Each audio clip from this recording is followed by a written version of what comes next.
बागबान की रसोई में मैं दीपिका आप सभी किसान भाई बहनों का स्वागत करती हूँ। हमारी सरकार किसानों को बीज उपलब्ध कराने से लेकर उनकी उपज बढ़ाने, उसे बाजार में बेचने और उनके प्रसंस्करण के लिए कई तरह की योजनाएं चला रही है। इससे न केवल हमारे किसानों को आर्थिक लाभ हो रहा है, बल्कि वो देश की प्रगति में एक नई कहानी भी लिख रहे हैं। बागबान की रसोई का मकसद आपको ये बताना है कि किस तरह से ये फल, फूल, सब्जियां और अन्य फसलें खेतों से होती हुई बाजारों तक और बाजारों से आपकी और हमारी खाने की मेज तक पहुंचती हैं और साथ ही हमारे रास्ते में आने वाले विभिन्न दर्शनीय स्थलों और ऐतिहासिक स्थलों की आपको सैर भी करवाते हैं। मुझे पूरा भरोसा है कि बागबान की रसोई कार्यक्रम का ये सफर आपको बेहद पसंद आ रहा होगा।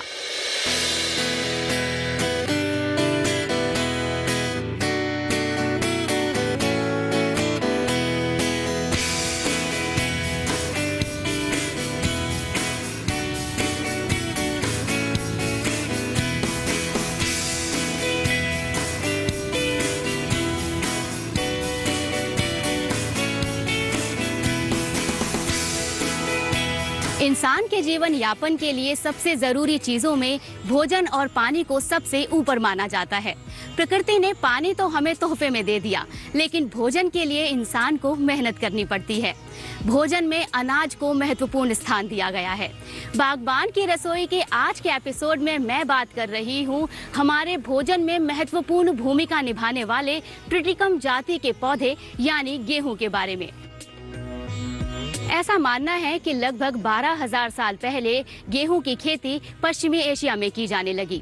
मोहनजोदड़ो और हड़प्पा की खुदाई में इसके अवशेष मिले, जिससे पता चलता है कि लगभग 4,500 साल पहले सिंधु घाटी सभ्यता में गेहूं की खेती की जा रही थी और इसका भंडारण भी किया जा रहा था।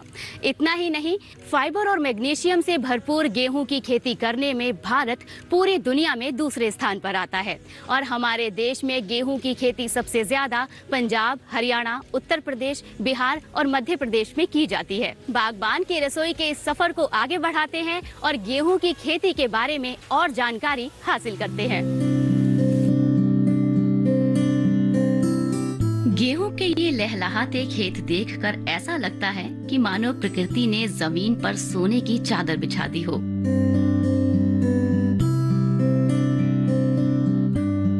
हवा में झूमती गेहूं की इन बालियों को छूकर मन में उत्सुकता हुई कि सोना कही जाने वाली इस फसल के बारे में सब कुछ जाना जाए।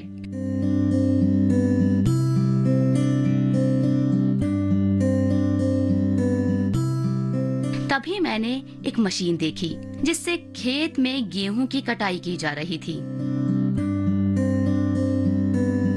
जिस गति से ये मशीन काम कर रही थी, उससे तो यही लग रहा था कि मिनटों में खेत से फसल काट ली जाएगी।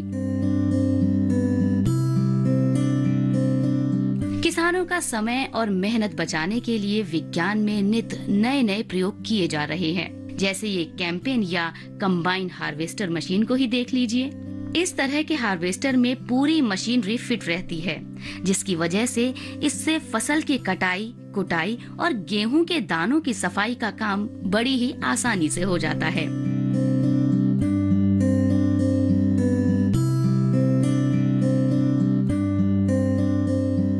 आप देख ही रहे हैं कि इसमें भूसा अलग निकाला जा रहा है और गेहूं के दाने अलग हैं। गेहूं की बालियों से एक एक दाना बड़ी ही सफाई से अलग हो जाता है। आप ही सोचिए कि इससे समय और मानव संसाधन की कितनी बचत होती होगी। लेकिन क्या मशीन आने के बावजूद फसल कटाई के परंपरागत तरीकों का इस्तेमाल आज भी किया जा रहा है? यदि हाँ, तो क्यों? अपने इसी सवाल का जवाब ढूंढती हुई मैं खेतों में चली जा रही थी कि तभी मेरी नजर पड़ी हाथ से गेहूं की कटाई कर रहे किसानों पर। इससे अच्छा मौका और क्या हो सकता था अपने सवालों के जवाब पाने का। गेहूं की फसल से जुड़ी बुनियादी जानकारी किसान से बेहतर और कौन दे सकता है भला? इसीलिए मैं किसान से बात करने पहुंची। जी नमस्कार। नमस्कार जी। मैं देख रही थी कि आप अभी यहाँ पर गेहूं की कटाई कर रहे हैं। हाँ जी। जहाँ तक मैंने देखा है कि गेहूं की कटाई मशीनों से भी की जाती है। हाँ जी। तो कुछ बताइए इसके बारे में। देखो जी, खेत तो पूरा मशीन ही काटेगी, हम तो इसको चारों तरफ से जो छोड़ देती है उसको उठा के और अंदर रख देते हैं, या फिर उसको हम इकट्ठा एक जगह करके थ्रेशर से निकाल देते हैं। और अगर हम बात करें कि गेहूं की फसल के लिए किस तरह की मिट्टी की जरूरत होती है? तो हार्ड मिट्टी भी आती है एक, लेकिन जो बेटर है इसके लिए दोमट मिट्टी है। तो बुआई के लिए किस तरह के बीज का आप इस्तेमाल करते हैं? बीज तो जी देखो, ग्रीडिंग होके जो बीज आता है, जो एक एक दाना बिल्कुल ये होगा, ये जर्मिनेट होगा, वो बीज हम लेके आते हैं जी। और सरकार हमें मुहैया कराती है। तो वो जो बीज है वो अगर हमारे किसान भाई लेना चाहें तो कहाँ से मिल सकते हैं उन्हें? वो देखो जी, सरकार की अपनी दुकानें हैं, वहाँ से खरीदते हैं, सेंटर हैं उनके, और कुछ प्राइवेट दुकानें भी वहाँ से भी खरीद लेते हैं, लेकिन ज़्यादातर हम सरकारी दुकानों पर विश्वास करते हैं। और अगर इसमें सिंचाई और साथ में उर्वरक खाद का इस्तेमाल किया जाए तो उसके बारे में आप क्या कहेंगे? गेहूं की फसल को लगभग 4 सिंचाई तो चाहिए। जैसे बुआई करते हैं, बुआई के समय भी उर्वरक डालना पड़ता है, उसके बाद भी हमें नाइट्रोजन वाला जो उर्वरक है वो डालना पड़ता है। जैसा कि आजकल देखा जा रहा है कि जैविक खेती पर भी बहुत ज्यादा जोर है, तो क्या गेहूं में भी जैविक खेती की जा रही है? ये एक तरह से जैविक ही है जी। जैसे अपने सरकारी यूनिवर्सिटी हैं या और कोई सेंटर, पूसा सेंटर है, HAU है, जो ये रिकमेंड करते हैं कि आप इतने इसमें रासायनिक उपयोग करो, हम उतना ही डालते हैं। खुद भी इसी में से खाते हैं जी। आप हमारी सेहत देख सकते हैं। अच्छा, ये बताइए कि गेहूं की फसल पककर कितने दिनों में तैयार हो जाती है? ये लगभग 180 दिन में पककर, जो अगेते वाली वैरायटी है वो 180 दिन में पककर तैयार हो जाती है। जो लेट वैरायटी है वे कुछ जल्दी अवधि में पक जाती हैं। जैसे हम बुआई करेंगे, ये तो नवंबर के फर्स्ट वीक की होगी, हम दिसंबर के अगर लास्ट में भी बुआई करेंगे, वे लेट वैरायटी होगी, वे अप्रैल के फर्स्ट या सेकंड वीक में वो भी पक जाएगी। और फसल काटने के बाद जब गेहूं निकलता है तो उसका आप भंडारण कैसे करते हैं?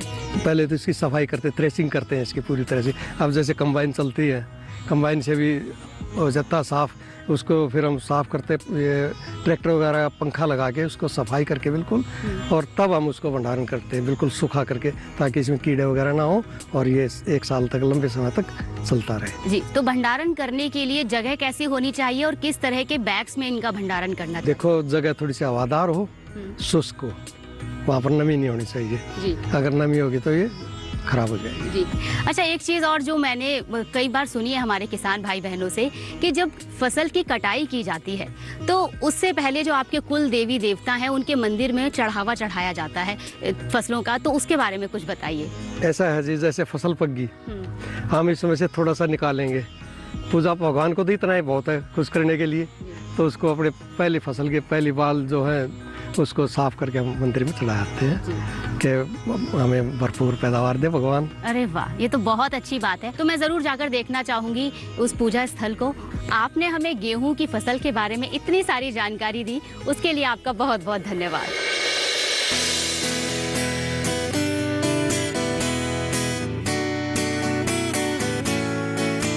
मैं गांव के पूजा स्थल की ओर जा रही थी कि मैंने ट्रैक्टर चालित कंबाइन हार्वेस्टर देखी। अब मन में एक सवाल और आया कि कटाई के बाद खेत में जो अवशेष बच जाते हैं उनका क्या किया जाता है। मैंने सोचा क्यों ना पूजा स्थल पर जाने से पहले ये भी जान लिया जाए। और मैं जा रही हूँ खेत में काम कर रहे एक और किसान के पास और इसकी पूरी जानकारी हासिल करने। जी नमस्कार। नमस्कार मैडम, नमस्कार। अच्छा, आप ये क्या कर रहे हैं यहाँ पर?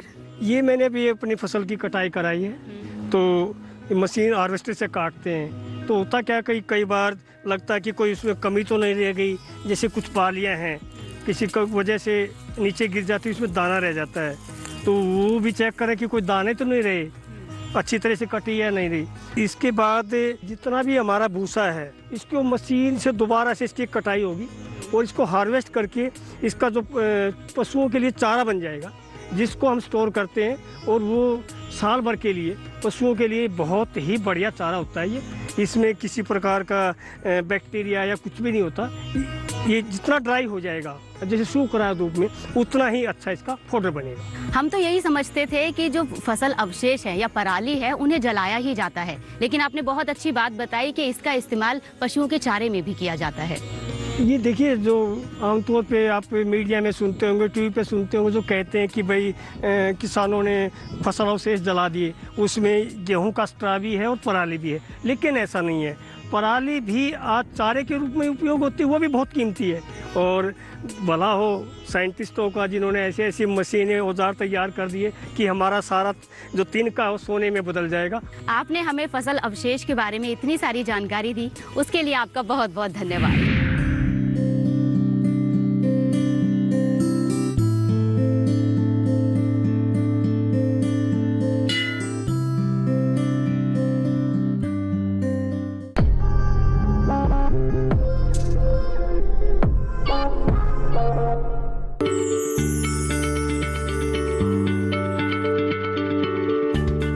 आप किसी बीमारी से परेशान हैं?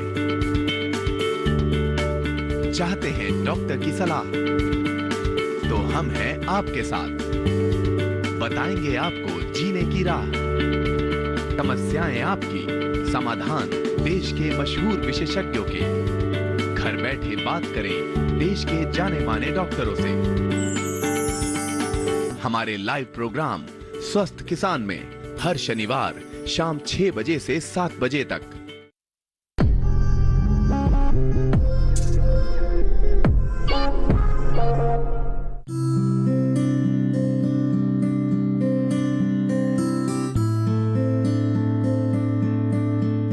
ब्रेक के बाद मैं पहुंची हूं दीपालपुर गांव के मंदिर में, जहां ग्राम देवता भी स्थापित हैं।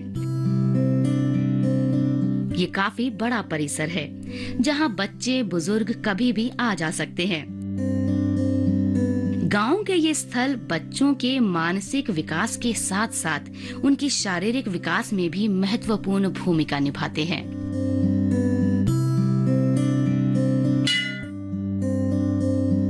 साथ ही किसान अपनी फसल कटाई के बाद सबसे पहले उस फसल से बने पकवान ग्राम देवता के चरणों में अर्पित करते हैं।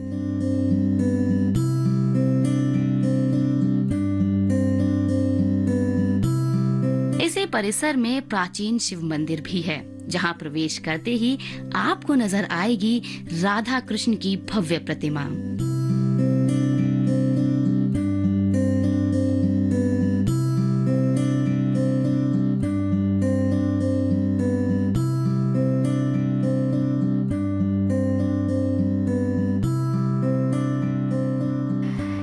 गांव दीपालपुर का प्राचीन ग्राम मंदिर, और इस मंदिर की बहुत मान्यता है। इस गांव के लोग यहाँ पर अपने सभी धार्मिक अनुष्ठान करते हैं। इस मंदिर में भगवान शिव, माँ दुर्गा और आप मेरे पीछे देख ही रहे हैं कि राधा कृष्ण की प्रतिष्ठित प्रतिमाएं हैं। इस मंदिर में लोग बड़े ही उत्साह और भाईचारे के साथ बहुत से उत्सव मनाते हैं। तो आइए इस मंदिर के दर्शन करते हैं। इस मंदिर के गर्भगृह में शिवलिंग स्थापित है और उसके बाहर नंदी की प्रतिमा है, मानो वो भगवान शिव के द्वारपाल हों।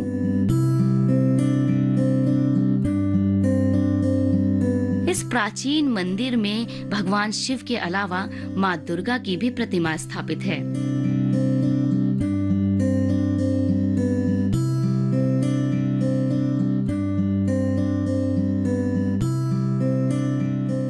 लोगों की आस्था का प्रतीक ये मंदिर दीपालपुर के निवासियों के मन में एक अलग ही स्थान रखता है।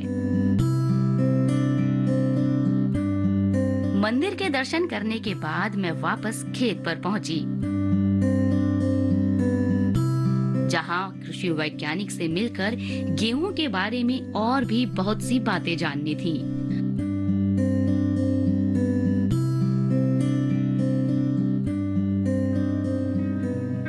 नमस्कार, आइए बैठिए। बागबान की रसोई में आपका स्वागत है। धन्यवाद। ये बताइए कि सोनीपत जिले की अगर हम बात करें तो यहाँ पर कितने क्षेत्र में गेहूं की खेती की जा रही है? यहाँ पे लगभग 1,42,000 हेक्टेयर के आसपास गेहूं की खेती की जाती है। अनुमानतः ये लगभग 85 से 87% के आसपास क्षेत्रफल है पूरे ज़िले का, जो गेहूं के अंतर्गत आता है। और यहाँ जो फसल चक्र है वो गेहूं और धान का फसल चक्र मुख्यतः है यहाँ पे।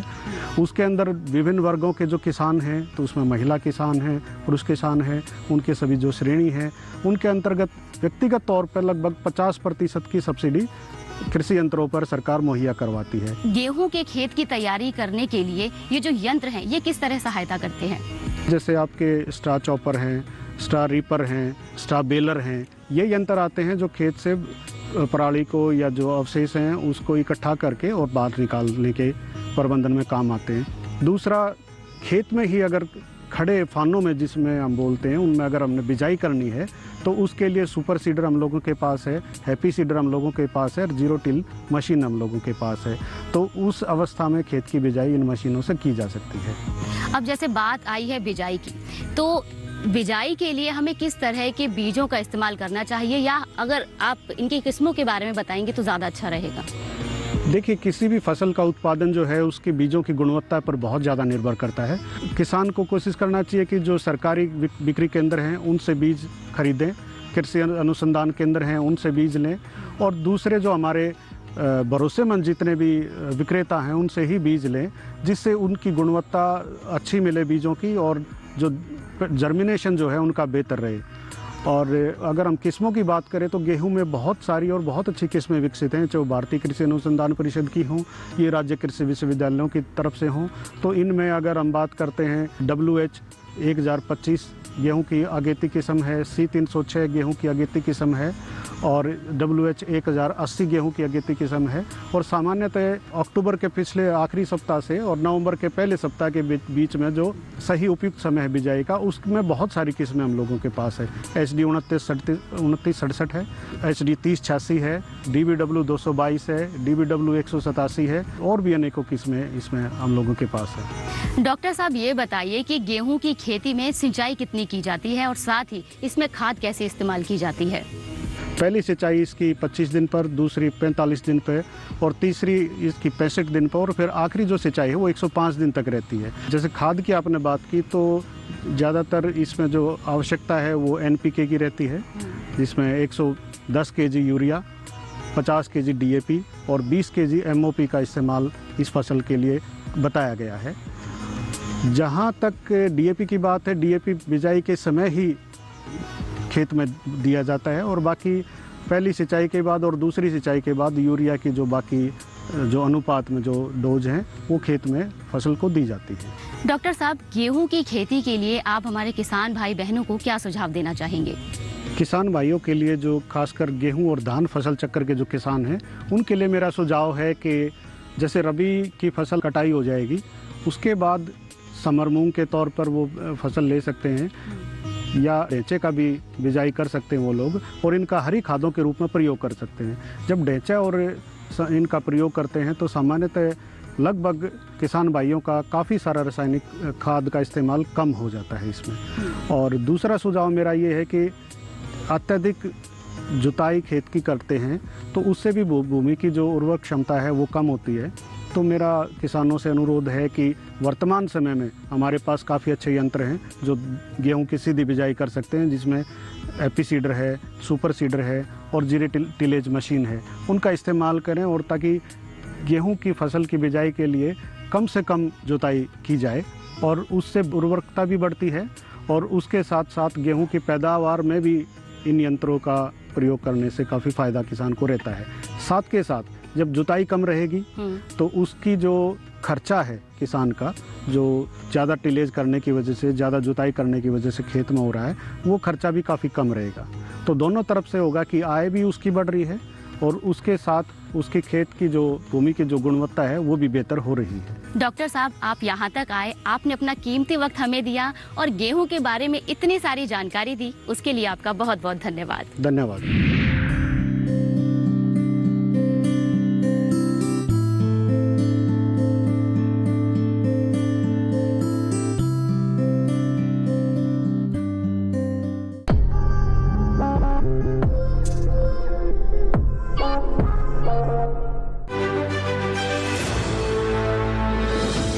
खुशहाल होंगे खेत, पशु भी रहेंगे स्वस्थ, सरकारी स्कीम का होगा लाभ, जब एक्सपर्ट्स का मिलेगा साथ, किसानों के सवाल, विशेषज्ञों के जवाब, अब सिर्फ एक फोन कॉल पर। देखिए अपना खास प्रोग्राम हमारे टोल फ्री नंबर हैं 1800-113060, 1800-113061। हेलो किसान। सोमवार से शुक्रवार शाम 6 बजे सिर्फ दूरदर्शन किसान पर।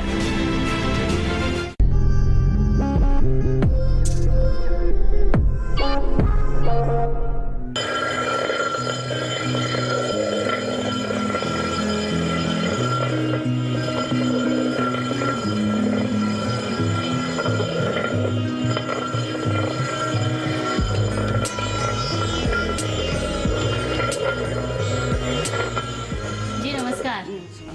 मैं भी यहाँ से गुजर रही थी और मैंने चाकी चलने की आवाज़ सुनी और अंदर झांक कर देखा तो आप यहाँ पर गेहूं पीस रही थी। अच्छा, आप एक बात बताइए कि आप इस चाकी से, जैसे अभी तो आप दलिया पीस रही हैं, तो और क्या क्या? आटा भी पीस सकते हैं, बेसन पीस सकते हैं। अच्छा, एक बात बताइए कि ये जो दलिया है ये तो बाहर मार्केट में भी मिल जाता है, तो फिर आप इसे चक्की पर क्यों पीस रही हैं? बाहर मार्केट में तो बहुत सारी मिलावट होती है और हमें इसे घर पे पीस कर ऑर्गेनिक बनाते हैं, तो मिलावट की तो गुंजाइश है ही नहीं। तो मैंने ये सवाल आपसे इसीलिए पूछा है ताकि आप मुझे बताएं कि बागबान की रसोई में आज आप मुझे गेहूं से बना कौन सा व्यंजन खिलाने वाले हैं? दलिया खिलाएंगे आपको, आपके सामने पीसा है। चलिए ठीक है, फिर बताइए कहाँ चलना है? चलिए रसोई में। तो चलिए। हाँ जी।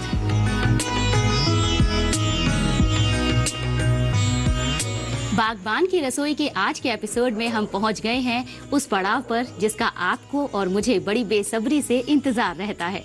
आज सुनीला जी हमें बताएंगी कि गेहूं का दलिया कैसे बनाया जाता है।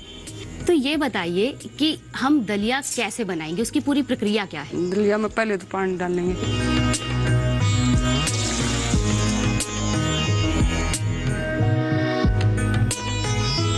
फिर इसमें दलिया डाल देंगे।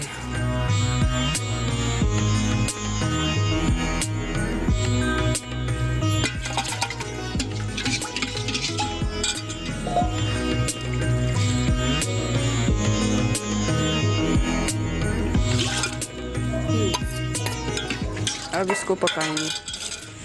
अच्छा, और इसे हमें लगभग कितनी देर तक पकाना है? ये 15 से 20 मिनट तक पकेगा। इतने में ये तैयार हो जाएगा।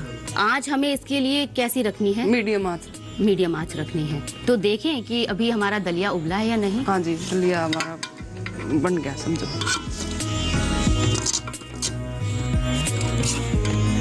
अब हम इसमें चीनी डालेंगे। चीनी डालेंगे। हाँ जी। चीनी डालने के बाद हमें 5 मिनट तक इसे और पकाना हाँ है। जी। तो एक बात बताइए कि चीनी डालने के बाद हमें ये ऐसे खुले में पकाना है या वापस ढकना नहीं, है? ढक के पकाना। अच्छा। अच्छा, एक चीज़ और है सुनीला जी कि जब अभी मैं ग्राम देवता के मंदिर में गई थी तो वहाँ मैंने देखा कि जो चूरमा बनाते हैं हम घर पर, उसके लड्डू रखे हुए थे। हमारे यहाँ मान्यता है, जैसे पहला अनाज आया नया, फिर उसे उसका आटा पीसते हैं, फिर उसकी रोटी बनाते हैं, फिर उसका चूरमा बनाते हैं, फिर वो ग्राम देवता पे चढ़ाकर फिर अपना अनाज घर में यूज करते हैं। चलो दलिया तैयार है अब हमारा खाने के लिए। जी, तो फिर जल्दी से दीजिए मुझे। हाँ जी। और मैं खाकर बताऊंगी कि दलिया कैसा बना है। हाँ जी। अभी डालते हैं।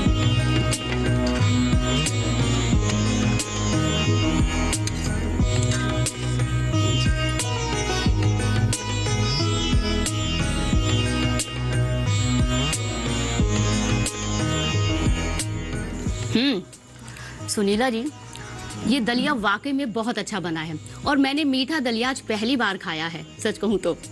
अच्छा, एक बात और बताइए, जैसे आपने इसमें चीनी डाली तो हम इसमें गुड़ का इस्तेमाल कर सकते हैं? बिल्कुल, गुड़ भी डाल सकते हैं। तो मैं घर पर ये दलिया जरूर बनाऊंगी। सुनीला जी, आपने हमें इतना वक्त दिया और गेहूं का मीठा दलिया कैसे बनता है ये बनाना सिखाया, उसके लिए आपका बहुत बहुत धन्यवाद। बागबान की रसोई के आज के एपिसोड में हमने जाना कि गेहूं की खेती कैसे की जाती है। साथ ही आज हमने गेहूं का मीठा दलिया भी बनाना सीखा। और ये कोई आम दलिया नहीं, बल्कि खेत से लाए हुए गेहूं को हाथ से चक्की में पीस कर बनाया हुआ दलिया है।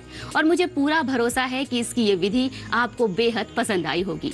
आज के एपिसोड में बस इतना ही। मैं आपसे वादा करती हूँ कि अगले एपिसोड में आपसे फिर मिलूंगी, एक नई जगह, नई फसल और एक नए व्यंजन के साथ। तब तक के लिए नमस्कार। खुली जब मुर्गा बोला तड़कर, जमींदार की आँख खुली जब मुर्गा बोला तड़कर, बार लकड़ के देखण लाग्या डेढ़ पर का तड़कर, बार लकड़ के देखण लाग्या डेढ़ पर का तड़कर, एक हाथ में जुआ उठा लिया दोनों बैल पकड़ कर, एक हाथ में जुआ उठा लिया दोनों बैल पकड़ कर, एक मूल में जुआ टूटा बेसोदी तड़ कर, एक मूल में जुआ टूटा बेसोदी तड़ कर, मरे पड़े कर छाती धड़े कर, फिर खड़ा खड़ा कर था बेचार, जगत में बार दुखी जमींदार, मरे पड़े कर छाती धड़े